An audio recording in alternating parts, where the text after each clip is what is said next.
I can't stop feeling sad. Is this you? Have you felt like that? Are you unable to interrupt with your own thought processes? If this is you, then here's a way out. I spoke to Joe Dispenza, author, MD, and influencer, about psychological states, in particular sadness, on my podcast, Under the Skin, available from Luminary. Joe Dispenza described to me how 90% of the thoughts we think every single day are the same thoughts that we thought yesterday and the same thoughts we'll think tomorrow. If we're going to alter the way we feel, if we're going to alter the way we behave, if we're going to alter the outcomes we experience in our life, we've got to change these patterns. If you're someone that's feeling a lot of sadness, you've got to watch this video to give yourself a chance. Start arming yourself with the tools and techniques that are necessary to change your mind. You've got to believe it's possible, and I do believe it's possible. I'm a living example of how it's possible to interrupt your patterns and change the way that you live. Have a look at this video. Stay all the way to the end, please, because I'm very, very interested to hear your comments. When you say like advanced meditation, I like to meditate all the time. I meditate every day. And obviously I'm not in a position to evaluate how my immune system has been affected by that, other than sort of anecdotally. And I'm also bad at causality generally. Like if it was left to me, I wouldn't have noticed the relationship between eating a lot of food and putting on weight. Do you know what I mean? I'm like, I just live reality life, sometimes in a way that's so spontaneous that I don't connect obvious causality. But I still, in spite of the meditation and quite a significant amount of work, experience, not significant suffering compared to where I'm from and what I've been through. I'm not sort of saying relative to other people, but like relative to my own experience temporally. But I still, like, approaching 19 years clean, meditating 10, 12 years, there's still a lot in me, Joe. There's still a lot, and like even something as basic as being able to intervene in my own thinking, being able to intervene when I feel anger or fear or sadness or desire, that would be a very great tool for me. Is there anything that you can suggest, even in this somewhat limited context and format, that you think would be useful to me? Wow. Well, I hope there's something I could say that would help. But for a person who truly wants to make changes that are more permanent, let's just examine what our personality is made up of. Our personality is made up of how we think, how we act, and how we feel.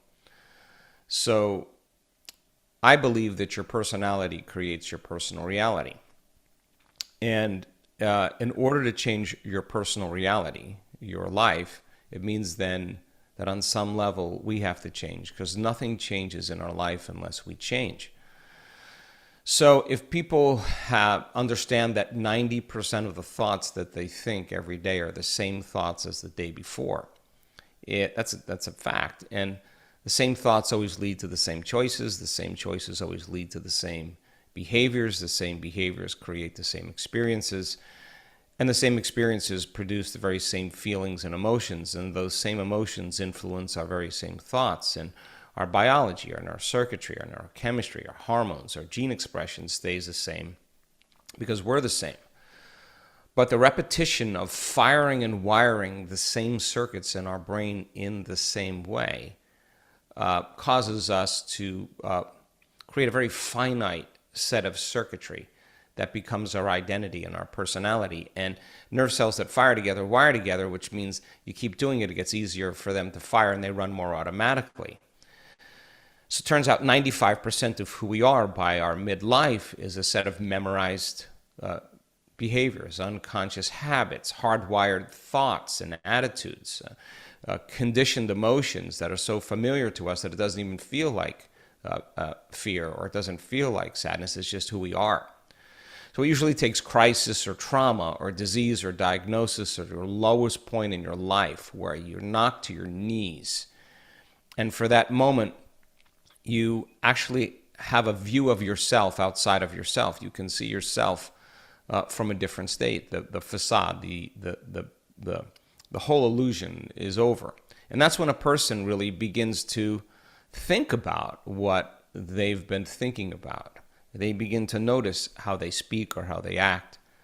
And I think they begin to pay attention to those feelings on a more regular and conscious basis. And the word meditation, I looked this up because when I started my journey, I'm very scientifically minded. The word meditation, the symbol means to become familiar with. So then the first step to change, if you wanted to create a new life, you have to change. To change your personal reality, you have to change your personality. And the first step is consciousness or becoming aware. So the moment you become conscious of your unconscious thoughts, the moment you become aware of your automatic reflexive habits and your emotional reactions, the moment you can become so conscious of those unconscious states of mind and body that you don't go unconscious again, so familiar with those states. And how many times do we have to forget or go unconscious till we no longer forget or go unconscious and we stay conscious? That's lighting a match in a dark place. And most people, when they do meditation, they actually think, when those voices come up and when the chatter starts and those emotions start, they actually think that they're doing their meditation wrong. And I want them to know that they're actually doing it right, because you're coming up against those thoughts that slip by your awareness unnoticed or unchecked by many people. You all of a sudden catch how you speak. And people say, if I really want to be happy, let's think about this. I don't want to complain. I don't want to blame. I don't want to make excuses. I don't want to feel sorry for myself. I'm going to stop that. Now, that's breaking a habit of being yourself. That takes a lot of energy and a lot of awareness. And our environment then, the circumstances, our environment are always available for us to think and feel equal to everything in our life, So the environment for many people, as we said earlier, controls the way they think and feel.